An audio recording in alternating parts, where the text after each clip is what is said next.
Good afternoon students. आज start करते हैं टैली ERP9 की क्लास। टैली ERP9 में इस समय हम पढ़ रहे थे पेरोल मैनेजमेंट। मैंने पेरोल मैनेजमेंट में 2-3 वीडियो बनाए, आपने देखा होगा।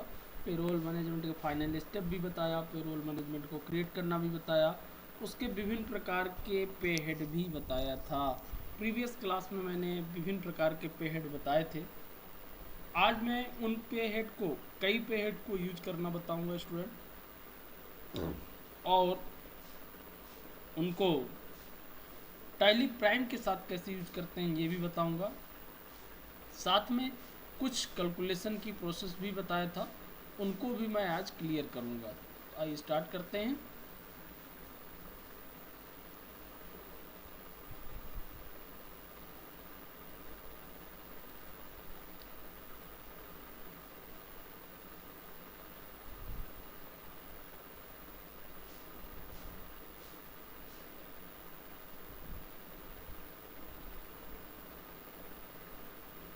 ये पे हेड्स मैंने आपको बताए थे, आज इन्हें यूज करके टैली प्राइम के साथ बताऊंगा स्टूडेंट। तो जैसा कि आपको मालूम है, टैली ERP9 के बाद लेटेस्ट वर्जन टैली का टैली प्राइम आ चुका है। मैं आपको दोनों पे एग्जांपल बताता हूँ, टैली ERP9 में भी और टैली प्राइम में भी। टैली ERP9 में कई पेरोल के मैंने क्लासेस लिया, आज मैं जो बताने वाला हूँ टैली प्राइम पे बताने वाला हूँ। ओके,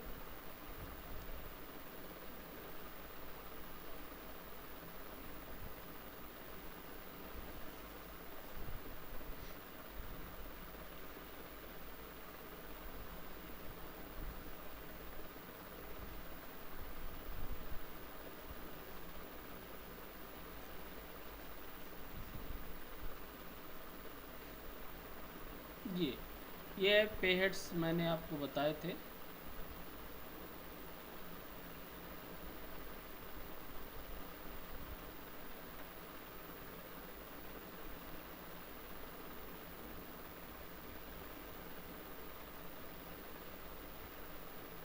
ये बताया था मैंने कहाँ पे हमको कौन सा पे हेड यूज करना चाहिए, ये मैंने आपको समझाया था। विभिन्न प्रकार के पे हेड है, आज इन्हीं को यूज करना मैं सिखाऊंगा स्टूडेंट। कब हमको कहाँ यूज करना चाहिए, फ्लैट रेट हमको कहाँ यूज करना चाहिए, मैंने आपको बताया था, शायद आपने मेरी प्रीवियस क्लास देखी होगी।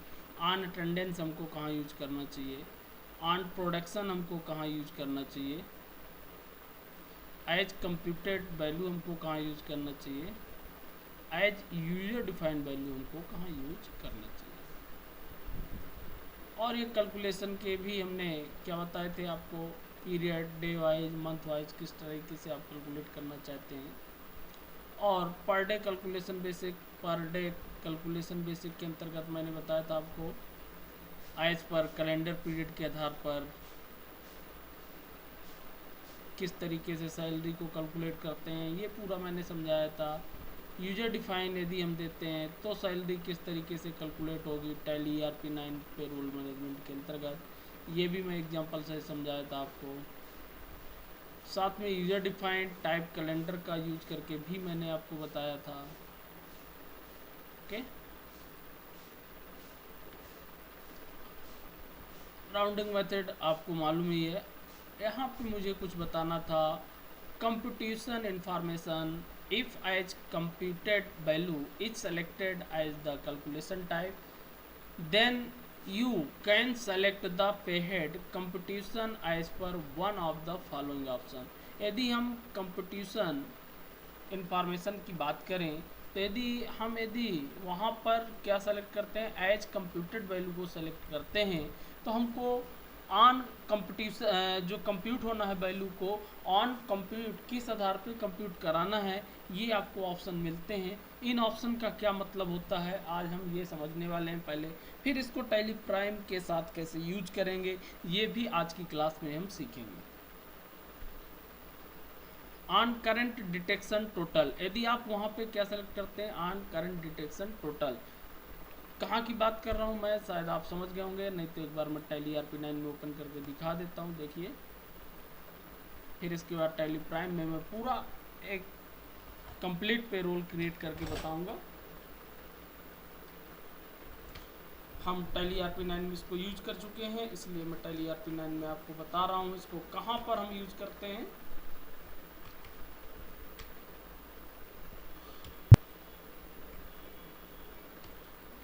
यदि कोई पेड हम कंप्यूटर बनाए होंगे तो उसमें हमको ये मिलेगा।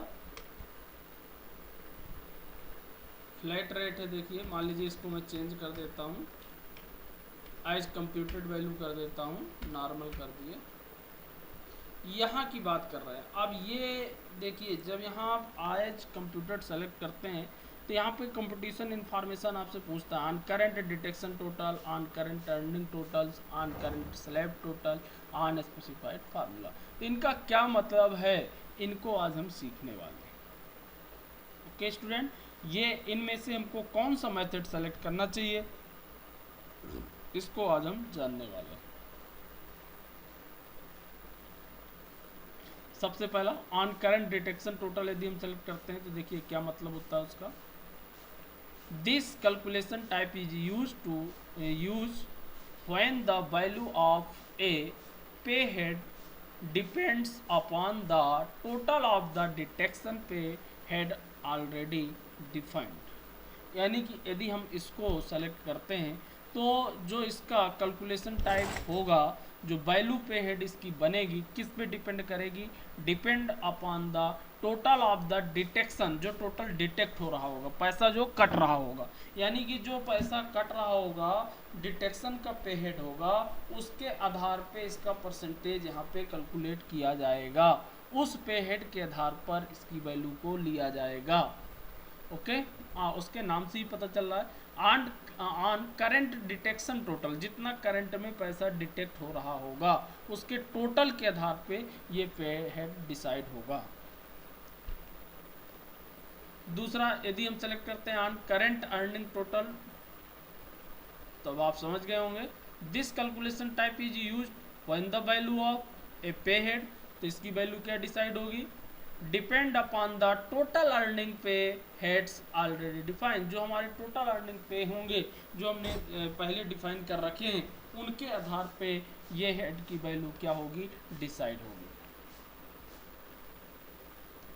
इसके अलावा यदि हम ऑन करंट सब टोटल को यूज करते हैं तो देखिए क्या होगा,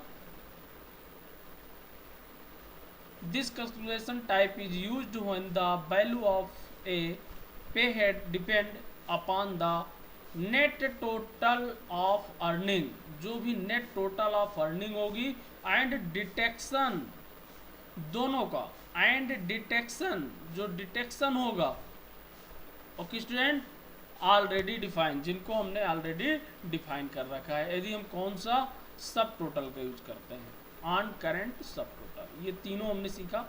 ऑन करंट डिटेक्शन टोटल यानी कि जो पूरा कटता होगा उसके आधार पे, ऑन करंट अर्निंग टोटल्स, जो हमको टोटल अर्निंग मिल रही होगी उसके आधार पे, ऑन करंट सब टोटल यानी कि दोनों को, डिटेक्शन और अर्निंग। और लास्ट ऑप्शन है आपका ऑन स्पेसिफाइड फार्मूला, इसको समझिए आप।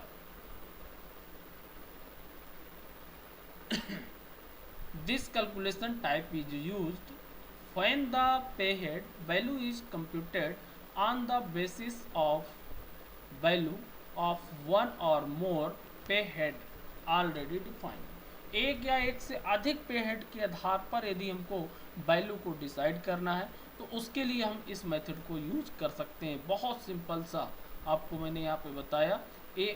इस पॉइंट को आप ध्यान दीजिए, वन और मोर पे heads already defined in the pay structure. इस पे स्ट्रक्चर में एक या एक से अधिक जो पे हेड डिफाइन किए गए हैं उसके आधार पे यदि आपको कैलकुलेशन करना है तो आप इस मेथड का यूज करेंगे।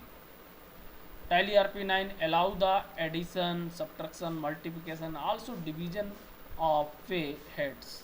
यानी कि क्या यूज कर सकते हैं इसमें, एडिशन भी करा सकते हैं, सब्ट्रैक्शन भी, मल्टीप्लिकेशन एंड आल्सो डिवीजन भी।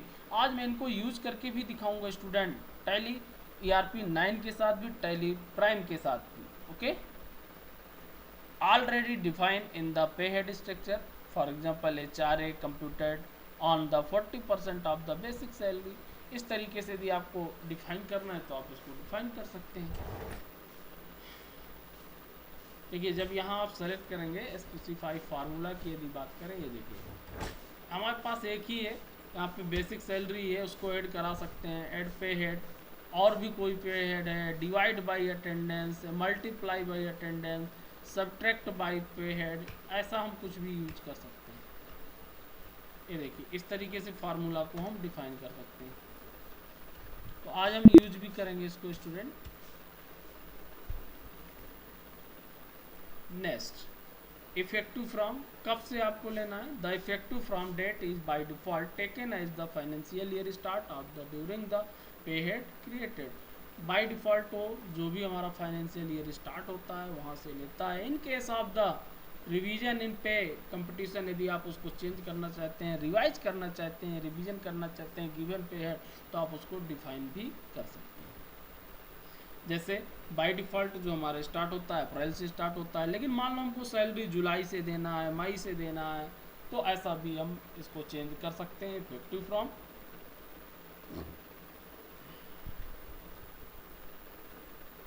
अमाउंट पेड जो भी आपका स्टार्ट होगा उसके आधार पे जो आपका by default 0 to be sum use करता है फर्स्ट स्लैब, इसकी यदि आप इसको आप छोड़ देते हैं। अमाउंट अप टू कहाँ तक आपको देना है मालूम भी है। In case there are the multiple slab, ये तो मैं आपको बता भी चुका हूँ। जो अमाउंट कहाँ से कहाँ तक स्टार्ट करना है इसके लिए इसकी आवश्यकता होती है। जैसे pay head then the start the value for each slab should be provided in this field, by default this field is the skip, इसको यदि छोड़ देते हैं तो एज्यूम्ड टू बी आई 0, ये बाई डिफ़ॉल्ट क्या मान लेता है उसको 0। हम कहीं पे ऐसा पे हेड क्रिएट करना चाहते हैं कि उसकी सैलरी मान लीजिए 5,000 से 10,000 के बीच में है, तो हमको इतना परसेंट पे हेड बनाना है। यदि उसकी सैलरी 15,000 से 20,000 के बीच में है तो इतना बनाना। इस तरीके से यदि हम कोई फार्मूला स्पेसिफाई करना चाहते हैं पे हेड में, तो उसके लिए इसकी ज़रूरत पड़ती है अमाउंट और अमाउंट अप टू कहाँ तक। द अपर स्टार्टअप जो आपका अपर कहाँ तक होता है value each slab provided this field. Slab क्या होते हैं ये आपको मालूम है, मैंने यूज किया। परसेंटेज आप दे सकते हैं, होल अमाउंट जो आपका बनेगा उसका परसेंटेज ले ले, या फिर कोई वैल्यू भी आप फिक्स कर सकते हैं, कोई रेट फिक्स कर सकते हैं, उसके लिए इसका यूज कर सकते हैं। All paid created with appear under the list of the ledger in the default accounting report. Okay, तो ये सारे क्या हो गए पे हेड्स हो गए। Value basis for each slab is provided in this field which can be either amount और परसेंटेज। ओके, तो ये आज मेरा यहाँ पे कंप्लीट हुआ। आपको जो मुझे बताना था पे हेड से रिलेटेड विभिन्न प्रकार के पैरामीटर्स, पे हेड से रिलेटेड कौन कौन से पैरामीटर यूज किए जाते हैं। आज अब हम इसको ये पैरामीटर से एक एक करके, कुछ पैरामीटर्स तो मैं यूज कर चुका हूँ, कुछ पैरामीटर और यूज करके आज मैं आपको, ये लास्ट वीडियो होगा पेरोल पे मेरा। अब इसके बाद पेरोल मैं नहीं बताऊँगा। आप लोग यदि कोई प्रॉब्लम हो तो आप मुझे मैसेज करिएगा। आज मैं इस पेरोल को फाइनल वीडियो के रूप में टैली प्राइम के साथ बताना चाह रहा हूँ। आज मैं जो आपको बताने जा रहा हूँ टैली प्राइम में। ओके, तो आइए टैली प्राइम में मैं पेरोल को एक बार इम्प्लीमेंट करके बता देता हूँ। रिपोर्ट देखना मैंने बताया ही था। पेरोल से रिलेटेड जितनी भी रिपोर्ट हो आप टैली ERP9 में भी दे सकते हैं और टैली प्राइम में भी। अटेंडेंस रजिस्टर, ये देखिए कौन कितने दिन प्रेजेंट था नहीं था, ये पूरी डिटेल आप यहाँ पे देख सकते हैं। ओके स्टूडेंट, कौन मैनेजर है, कौन क्या है, कौन अकाउंटेंट है, पूरी रिपोर्ट आप यहाँ पे देख सकते हैं। फिल्टर बाई एम्प्लॉय के साथ भी फिल्टर कर सकते हैं, कौन सी एम्प्लॉय आपको मैनेजर का देखना है तो मैनेजर ऑल सभी देखना है। ओके, तो ये आप देख लीजिएगा। अटेंडेंस रजिस्टर भी देख सकते हैं, ग्रेजुएटी भी देख सकते हैं, हर महीने आप ट्रांजैक्शन कर सकते हैं। तो आज मैं जो फाइनल वीडियो इसका बनाने जा रहा हूँ टैली प्राइम पे बता रहा हूँ। मैंने स्टार्ट किया टैली प्राइम।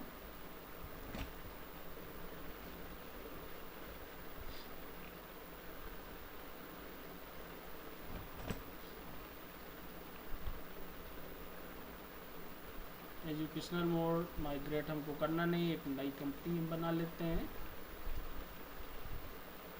ये जो पुरानी कंपनी हमारी वहाँ बनी होंगी सारी कंपनी यहाँ पे डिस्प्ले करता है, बताता है। हमको न्यू कंपनी क्रिएट करना है तो हमने न्यू कंपनी पे क्लिक कर दिया।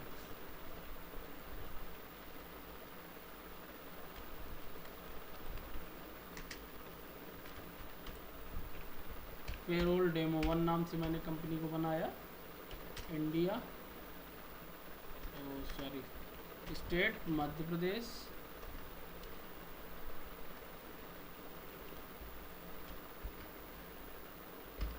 कंपनी की बाकी डिटेल आप फिलअप कर लेंगे स्टूडेंट। जैसा कि आपको मालूम है इसमें अकाउंटिंग फीचर्स पहले ही आपसे इनेबल करने के लिए पूछता है। बहुत से फीचर टैली प्राइम में ऑटोमेटिक इनेबल रहते हैं। हमको पेरोल यूज करना है तो हम यहीं पे इसके फीचर्स को इनेबल कर सकते हैं स्टूडेंट, यदि हमको चाहिए तो यहाँ पे आप इस फीचर्स को इनेबल कर सकते हैं, या फिर बाद में करना है तो आप बाद में भी कर सकते हैं। यहाँ पे आपको पेरोल से रिलेटेड देखिए ऑप्शन देता है, ये ऑप्शन आपको यस करना है। और मैंने इसमें कॉस्ट एंड कैटेगरी के लिए तो अलग से बताया ही था आपको यूज करना। कॉस्ट कैटेगरी यदि आपको चाहिए तो उसको भी आप एस कर सकते हैं। ओके स्टूडेंट, तो यहाँ पे टैली प्राइम में आपको फिलहाल ये फीचर्स इनेबल करना है। और यदि आप इसके साथ टैक्स से रिलेटेड भी पे हेड बनाना चाहते हैं तो इनेबल स्टेटरी फीचर भी आप इनेबल कर लीजिएगा। ओके, यदि टैक्स से रिलेटेड आपको नहीं बनाना, टैक्स जैसा कि मैंने यहाँ पे हेड में बताए थे, बहुत से tax deduction, state tax, professional tax ये बनाने होते हैं। ये हेड यदि आप क्रिएट करना चाहते हैं, देखिए इनकम टैक्स, प्रोफेशनल टैक्स, यदि ये पे हेड आप बनाना चाहते हैं तो इस फीचर्स को भी इनेबल कर लें। अब यदि स्टेटरी टैट आप इनेबल करते हैं तो उससे पूरी डिटेल पहले ही मांग लेता है। कंपनी का कोड क्या है, अकाउंट ग्रुप कोड क्या है, सिक्योरिटी कोड क्या है, company code, employee state insurance, इस तरीके से आप इसको फिलअप करना पड़ेगा आपको स्टूडेंट। तो आप फिलअप कर लेना, मैं यहाँ पे मेन फिलअप करके इसको एक्सेप्ट कर लेता हूँ। ओके, अब चूंकि हमको पेरोल से रिलेटेड ही वर्क करना है तो इसमें देखिए अलग से कहीं पेरोल इन्फो नहीं मिलेगा, आपको क्रिएट के अंदर ही जाना है, वहीं पे आपको पेरोल मिल जाएगा। आप यहाँ पे जाएंगे, ये देखिए ये अकाउंटिंग से रिलेटेड आपको यहाँ पे ऑप्शन मिल गए, ये इन्वेंट्री से रिलेटेड आपको मिल गए, ये पेरोल मास्टर यहाँ पे आपको मिल गया, ये स्टेटरी से रिलेटेड है। तो यहाँ पे हमको अब सेम उसी तरीके से जैसे हमने टैली ERP9 में क्रिएट किया था वैसे ही यहाँ भी हमको यूनिट क्रिएट करना है। तो यूनिट क्रिएट कर लें,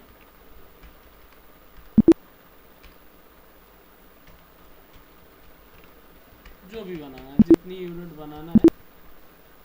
इसके बाद आपको अटेंडेंस बनाना होगा तो अटेंडेंस भी बना लें स्टूडेंट।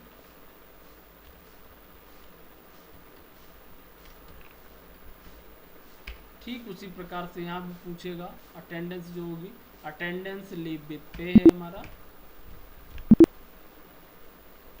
और यहीं पे आपको एम्प्लॉय ग्रुप यदि क्रिएट करना है तो कर सकते हैं।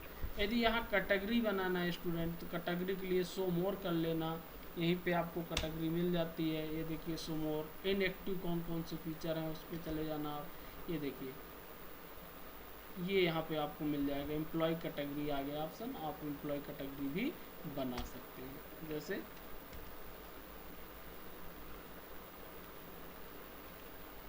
HOD,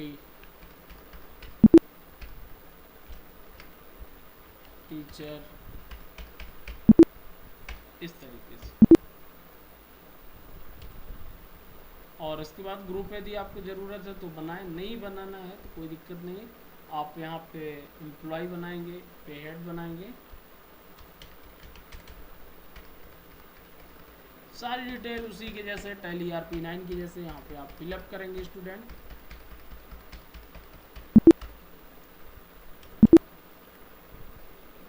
एक एम्प्लॉय और बना लेता हूँ, सॉरी इसमें एम्प्लॉय को हमने, चलो अब हमको देखिए अल्टर करने के लिए अल्टर ऑप्शन में जाना होगा। यहाँ पे हमने ये नहीं सेलेक्ट किया था कि वो HOD है कि टीचर है।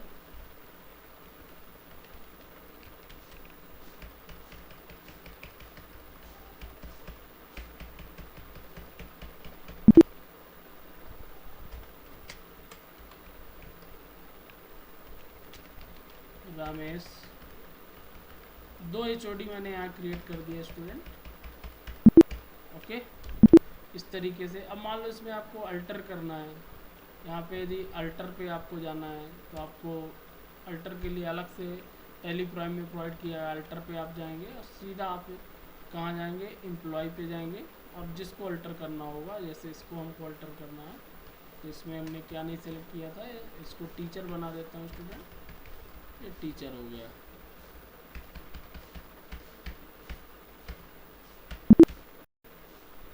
या और यहीं पे यदि मुझे क्रिएट भी करना है तो यहीं से मेरा क्रिएट भी हो जाएगा। एक टीचर और क्रिएट कर देता हूँ स्टूडेंट।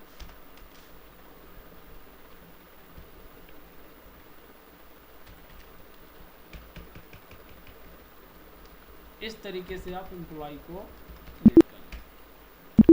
अब मेन आते हैं हम पे हेड को क्रिएट करने के लिए। यदि हमको क्रिएट करना है, पे हेड को क्रिएट करना है, देखिए तो अब मैं पहुंचूंगा पे हेड में।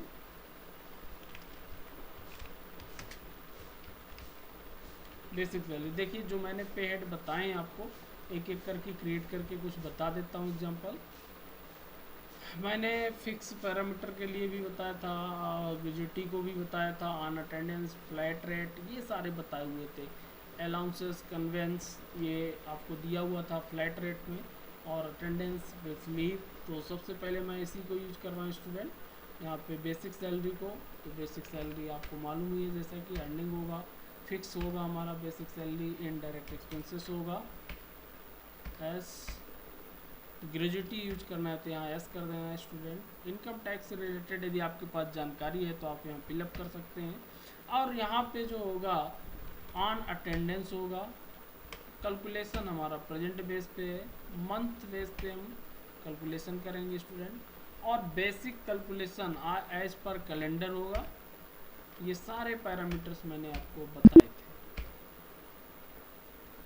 अब अगला पे हेड जो है, मैं फ्लैट रेट से रिलेटेड एक बना देता हूँ, फिक्स लोन या कन्वेंस अलाउंस, कन्वेंस अलाउंस ही में बना देता हूँ एक स्टूडेंट। यहाँ पे देखिए इसमें कॉपी करना भी आसान हो चुका है। टैली RP9 में देखिए मैंने कंट्रोल C किया और डायरेक्ट यहाँ पे पेस्ट कर लिया कंट्रोल V से, तो हमारा ये कॉपी हो गया। ये फिक्स होगा या वेरिएबल होगा, मैंने समझाया था, आप समझ सकते हैं। यदि बोनस वगैरह हम क्रिएट करते हैं तो उसके लिए वेरिएबल यूज कर सकते हैं। यहाँ पे फ्लैट रेट, मंथली ना, इस तरीके से हम जो आपको बनाना हो, जो इम्पोर्टेंट है वो कुछ मैं बना देता हूँ। ऑन प्रोडक्शन ओवर टाइम का आप बना लीजिएगा स्टूडेंट। ये ज़रूर बता देता हूँ मैं कंप्यूटेड वैल्यू का, HRA,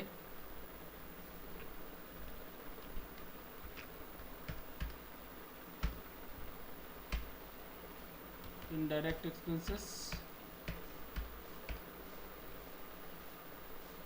एज कंप्यूटेड वैल्यू। देखिए यहाँ पे अब हमको किस बेस पे देना है, ये सारे मैंने समझाया। टोटल अर्निंग के आधार पे मैं कर देता हूँ स्टूडेंट, और कितने से कितने अमाउंट के बीच में देना है ये भी आप निर्धारित कर सकते हैं। यदि कितना अमाउंट हो, अप टू यदि 20,000 तक मैं कर देता हूँ, तो परसेंटेज बेस पे कर देता हूँ, उसको 40% HRA मिल जाए, तब भी 20,000 से ज़्यादा है उसको भी 40%। इस प्रकार से इसको डिफाइन करेंगे। और एक मैं उसका बता देता हूँ स्टूडेंट, यूजर डिफाइन का। ये है यूजर डिफाइन। इंसेंटिव ले लेते हैं,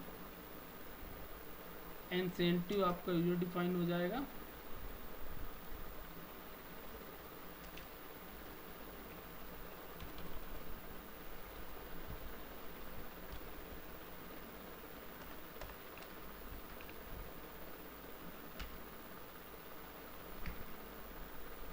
यहाँ पे वेरिएबल भी हम ले सकते हैं इसमें, क्योंकि फिक्स नहीं होगा हमारा अमाउंट। यहाँ पे आप क्या सेलेक्ट कर लेंगे, as a user define value. इस तरीके से आप इसको डिफाइन करेंगे। ये सारे पे हेड हमने डिफाइन किए स्टूडेंट। पे हेड को डिफाइन करने के बाद देखिए आपको क्या क्रिएट करना है, सैलरी को क्रिएट करना है। ये पे हेड हमारे हो गए। यहाँ पे अटेंडेंस भी हमारी बन चुकी है। अभी सैलरी हमको डिफाइन करना है स्टूडेंट, और यहाँ से आप शो करा सकते हैं। इनएक्टिव जो हैं वो भी आप शो करा सकते हैं। ये देखिए यहाँ से रिलेटेड पूरे ऑप्शन आपको मिल गए। हमने एम्प्लॉय भी बना लिया, यूनिट भी, अटेंडेंस भी, पे हेड भी बना लिया, और यहाँ पे वाउचर टाइप भी आप डिफाइन कर सकते हैं। यहाँ पे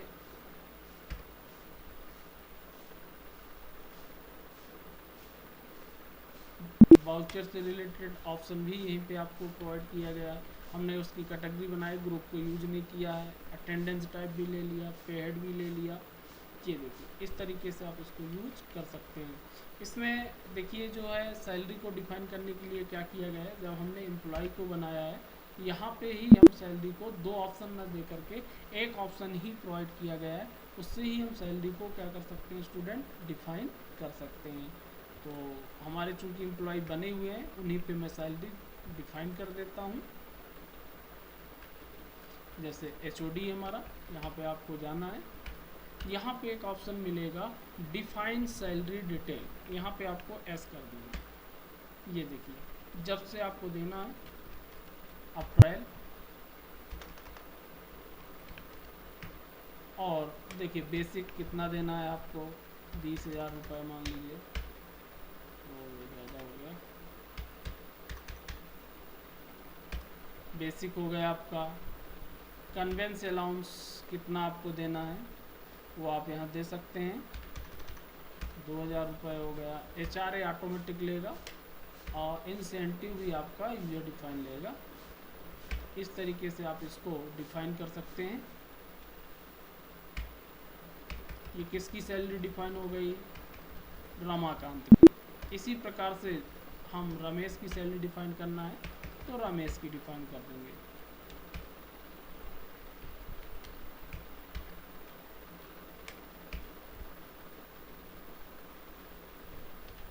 इसकी मान लीजिए 15,000 है, थोड़ा सा डिफरेंस कर देता हूँ मैं। कन्वेंस चार्ज इतना ही है, HRA उतना है, इंसेंटिव भी हमारा फिक्स। तो इस प्रकार से आप सैलरी डिफाइन कर लेंगे स्टूडेंट अलग अलग। टैली प्राइम में मैं एग्जांपल इसका बता रहा हूँ। सैलरी को डिफाइन करने के बाद आप बाहर आ जाएंगे स्टूडेंट, गेटवे ऑफ टैली में आ जाएंगे। जैसा कि आपको मालूम है आप वाउचर यूज कर सकते हैं यहाँ पे, और फिर इसके बाद आप क्या कर सकते हैं, ट्रांजेक्शन भी कर सकते हैं। तो अदर वाउचर भी आप यहाँ यूज कर सकते हैं स्टूडेंट। अदर वाउचर में आप जाइएगा, यहाँ पे आपको अदर वाउचर में पेरोल वाउचर आपको मिलेगा, जो हमें दो वाउचर यूज करना होता है, अटेंडेंस और पेरोल, वो यहाँ पे आपको मिल जाएंगे। तो यहाँ से आप अटेंडेंस फिलअप करिएगा स्टूडेंट। आप समझ गए होंगे। मैं वाउचर पे आया, देखिए यहाँ पे हमें अभी तक क्रिएट में थे, यहाँ पे हमको पेरोल से रिलेटेड सारे पैरामीटर्स डिफाइन किया, और डिफाइन करने के बाद आप वाउचर में जाएंगे। वाउचर के अंदर यहाँ पे वाउचर आपको नहीं दिखेगा, तो आप जाएंगे किसमें student, other voucher, F10 press करिएगा। अदर वाउचर में आपको पेरोल, आपको अटेंडेंस फिलअप करना है सबसे पहले, तो आप अटेंडेंस पे जाइएगा, डेट चेंज कर लीजिएगा, मई जून जब की भी आपको सैलरी बनाना है, और यहाँ पे आप सेलेक्ट करेंगे कितने दिन प्रेजेंट है वो। मैं 2 का ही बना के दिखा देता हूँ क्योंकि कई वीडियो मेरे पड़े हैं, आप देख सकते हैं, बाकी प्रोसेस सेम है। इस तरीके से आप इनकी अटेंडेंस को फिलअप कर देंगे, और इसके बाद फिर आपको यहीं पे क्या चेंज करना है, अटेंडेंस के अलावा ऑटो फिल भी आप यहाँ पे यूज कर सकते हैं। यहाँ पे चेंज करने के लिए अब हमको इसकी एंट्री को पास करना होगा, यानी कि वाउचर को क्रिएट करना होगा, वाउचर को पास करना होगा। तो वाउचर के लिए आप ये कंट्रोल F4 भी यूज कर सकते हैं, या यहाँ से भी जा सकते हैं। मैं यहाँ पे दिखा दिया आपको, डायरेक्ट कंट्रोल कीबोर्ड से मैं कंट्रोल 4 यूज करूँगा, यहाँ पे रोल लिख के आ जाएगा, वाउचर आपका चेंज हो गया। और ऑटो फिल के लिए देखिए दिया हुआ है यहाँ कंट्रोल F यूज करेंगे, वहाँ पे हम A यूज करते थे, यहाँ F यूज करेंगे। ट्रांजैक्शन, पेरोल, ऑटो फिल, ये देखिए यहाँ पे प्रोसेस जो होगा यूजर डिफाइंड सैलरी, PF क्या अलग अलग यहाँ पे हम कैलकुलेट करा सकते हैं, PF अलग करवा सकते हैं, सैलरी अलग करवा सकते हैं। तो कुछ फैसिलिटी यहाँ पे बढ़ाई गई हैं, उनको आप चेक कर लीजिएगा। किसकी सैलरी क्रिएट करना है, HOD की, ऑल HOD, एम्प्लॉय नेम, बाकी पूरी सेम प्रोसेस आप एस करेंगे। देखिए सैलरी आपके सामने कैलकुलेट होके आ जाएगी। जैसे आप यहाँ पे इस वाउचर को फिलअप करेंगे, सैलरी आपकी कैलकुलेट हो जाएगी स्टूडेंट, ये देखिए। तो इस तरीके से आप इसकी सैलरी को कैलकुलेट करा सकते हैं। इसकी रिपोर्ट ज़रूर रह गई, इसके रिपोर्ट को मैं नेक्स्ट वीडियो में बनाऊंगा क्योंकि बहुत बड़ा वीडियो हो जाएगा। तो इसलिए आज की क्लास यहीं पर क्लोज कर रहा हूँ स्टूडेंट, और नेक्स्ट क्लास में पेरोल के से रिलेटेड रिपोर्ट और भी विभिन्न प्रकार की रिपोर्ट के बारे में लूँगा।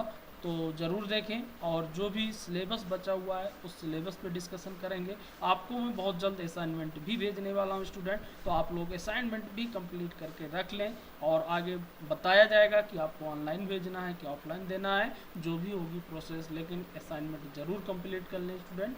ओके, तो आज की क्लास यहीं पर मैं क्लोज कर रहा हूँ। Okay, thanks.